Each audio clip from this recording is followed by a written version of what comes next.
You need to leave, sir." The words landed like a thunderclap in the quiet hum of the diner. Vincent Caldwell, one of America's most powerful CEOs, lifted his gaze from his watch, certain he'd misheard. But the young waitress standing before him didn't flinch. Her name tag read Lily. Her hands trembled slightly, and yet her voice carried the kind of strength born from necessity.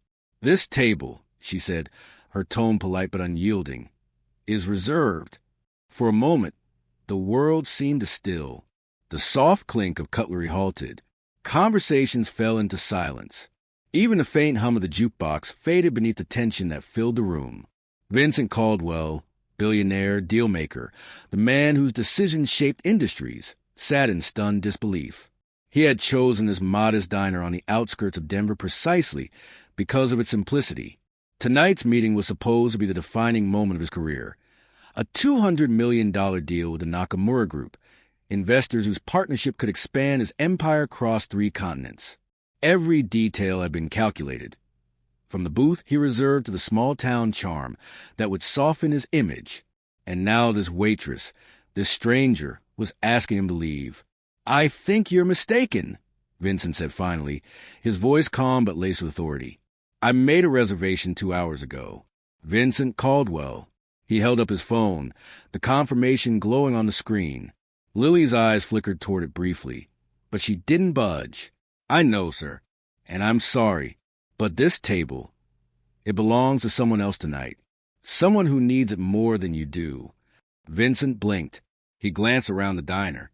Half the booths were empty, the scent of coffee and apple pie filling the air. He could have sat anywhere, but he had chosen this spot, the corner booth with perfect lighting, the view of the door, the one where he planned to greet his investors with effortless charm. "Needs it more than I do?" Vincent repeated, incredulous.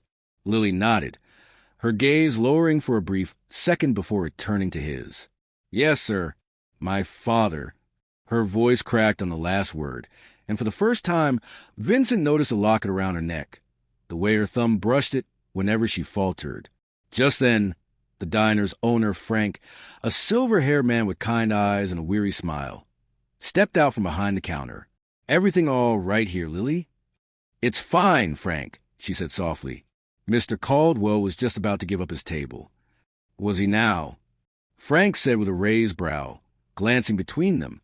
Vincent exhaled sharply, trying to regain composure. He had 45 minutes before his investors arrived. 45 minutes before a deal that could redefine his company's future and thousands of employees' livelihoods would be set in motion. But something about the desperation in Lily's eyes stopped him from simply ordering her to move. "Why this table?" he asked finally. Lily hesitated, then spoke quietly. "My parents sat here on their first date in 1965. My dad proposed here 2 years later. They celebrated every anniversary, every birthday, always in this booth. When Mom got sick, this was where they shared their last good night together. He still comes every Thursday to talk to her picture."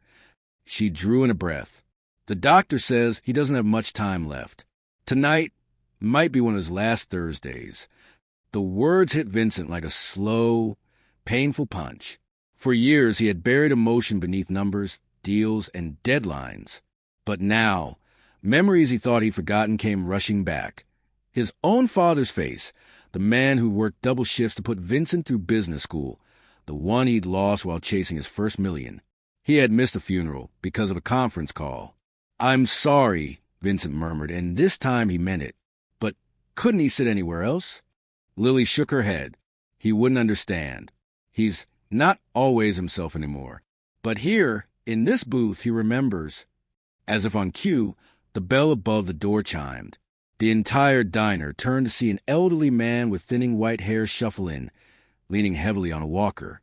His eyes, though tired, shone when they met Lily's. "There's my angel," he said, his voice trembling with affection. Vincent's heart tightened. He watched as Lily rushed to her father's side. "Dad," she whispered, "we'll find another table tonight, okay?" But the old man frowned, his confusion deepening. "No, sweetheart, your mother's waiting for me right there." He pointed directly at Vincent's booth. "She's waiting for me." The weight of those words silenced even Vincent's pride. The room seemed to shrink until only the old man, his daughter, and that sacred booth existed. Lily's father, Harold, stood frozen, the walker trembling in his grasp. His entire world was wrapped in that one small space, in the ghostly presence of love that had outlived time itself. Vincent rose halfway, caught between logic and emotion. He negotiated billion-dollar mergers, stared down hostile takeovers. But this, watching a dying man cling to the last thread of his memories, felt like the hardest decision of his life. Lily's voice broke the silence. "Please, Mr. Caldwell, I know you're an important man, but my father—" She paused, swallowing the lump in her throat. "He just wants one more night with her." Vincent looked at Harold again and saw not just an old man, but a reflection of everything he'd lost in his own pursuit of success. The tenderness, the patience, the quiet humanity he'd traded for ambition. At that moment, his assistant Rebecca burst through the door, her heels clacking sharply against the floor. "Mr. Caldwell, the Nakamura Group is on their way. 15 minutes out. Everything needs to be perfect." Her words barely registered. Harold was now staring directly at Vincent, eyes clear with a sudden, heartbreaking lucidity. "Young man," he said softly, "I don't know who you are, but my wife and I built our life right here. This is where she said yes, where we laughed, fought, and dreamed. Now she's gone, but I still come to tell her about my day. She's waiting for me, and I don't want her to wait too long." Silence followed. Every person in the diner seemed to hold their breath. Then Vincent stood. He adjusted his tie, not out of arrogance this time, but as if steadying himself before something sacred. "Mr. Harold," he said quietly, "my name is Vincent Caldwell, and I think your wife's been waiting long enough." He stepped aside and gestured to the booth. "Please sit with her." Harold blinked in disbelief. Then, slowly, his lips trembled into a smile. Lily guided him gently into the seat as he placed a small framed photo on the table. A younger woman with Lily's same kind eyes. "Helen," Harold whispered to the picture, "this nice man gave us our table back." Vincent watched as Harold settled into the booth with the reverence of a man stepping back through time. Lily adjusted the framed photo in front of him, the image of her mother glowing faintly beneath the soft diner lights. The old man clasped his trembling hands and began speaking in a low, affectionate murmur, as though his wife truly sat across from him. "Hi, Helen," he whispered. "Guess what? Lily's here again. She's taking such good care of me. You'd be proud." His words were simple, but they carried the weight of decades. The entire diner seemed to soften, the moment so intimate that even strangers felt its gravity. Frank, the diner owner, placed a plate of meatloaf and mashed potatoes before Harold, just as he had every Thursday for 22 years. "On the house," he said gently. Harold smiled, eyes misty. Vincent sat in a booth across the room, motionless. He could hear fragments of Harold's conversation, words about the weather, about the memories they'd shared, and about how he still missed Helen's apple pie.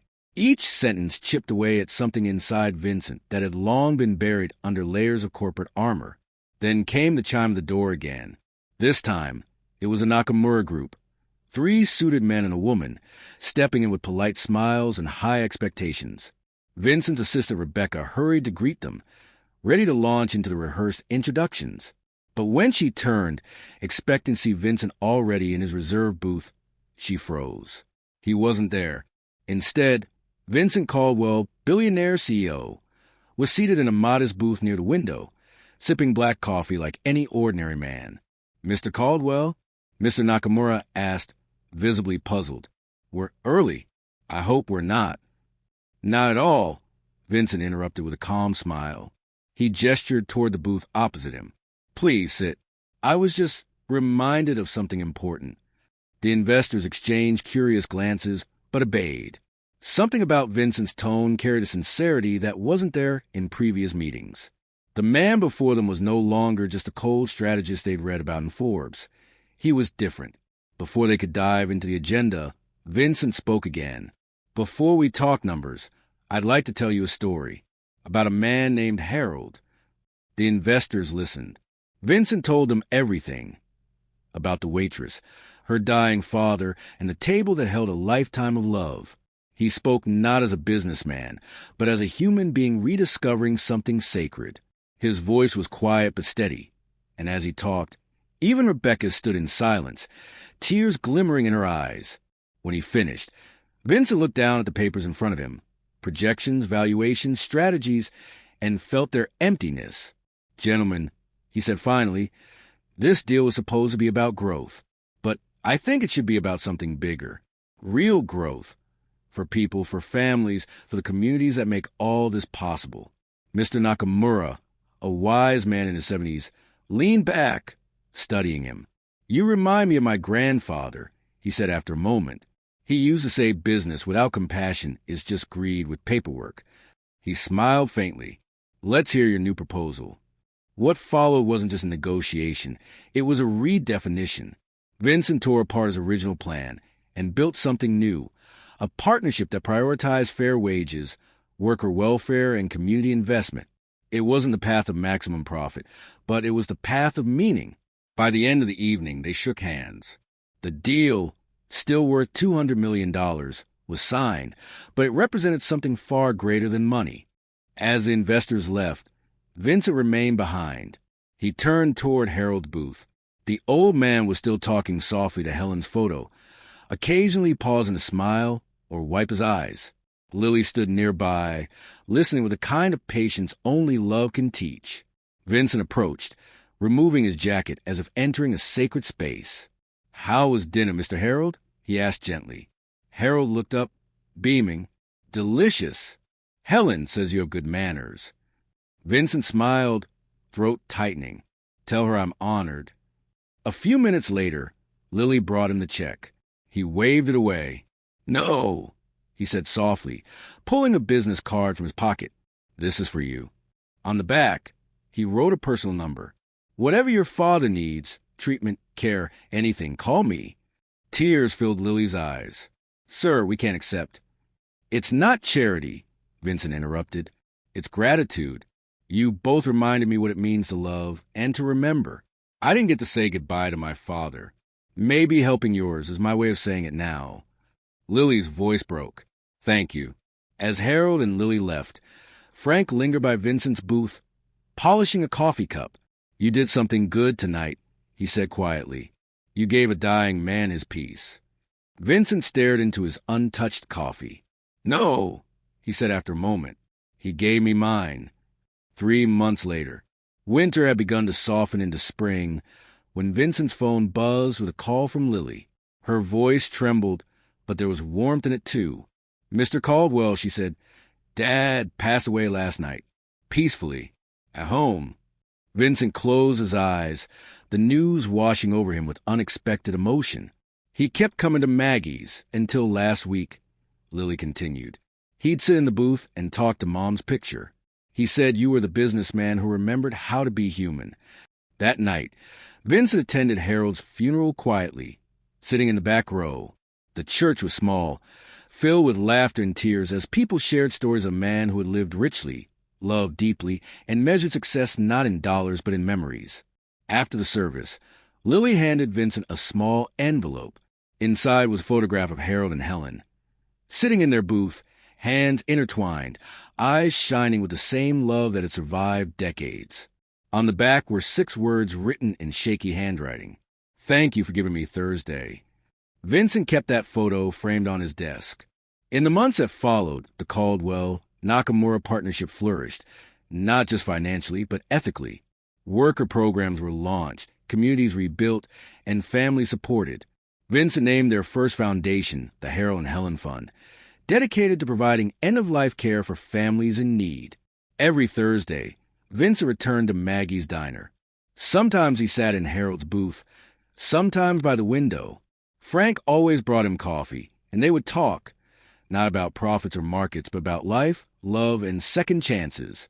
One rainy evening, as Vincent looked at the empty booth across from him, he smiled faintly. The photograph of Harold and Helen still hung on the diner wall, a quiet reminder that some stories never end. They just change form. And as he sipped his coffee, Vincent realized something simple but profound. The most important deals he would ever make weren't written on contracts or sealed with signatures. They were made in moments like that night, when he chose love over ambition, humanity over pride, and remembered that every person carries a story worth honoring. Because sometimes the richest thing a man can own is a Thursday night that reminds him what truly matters.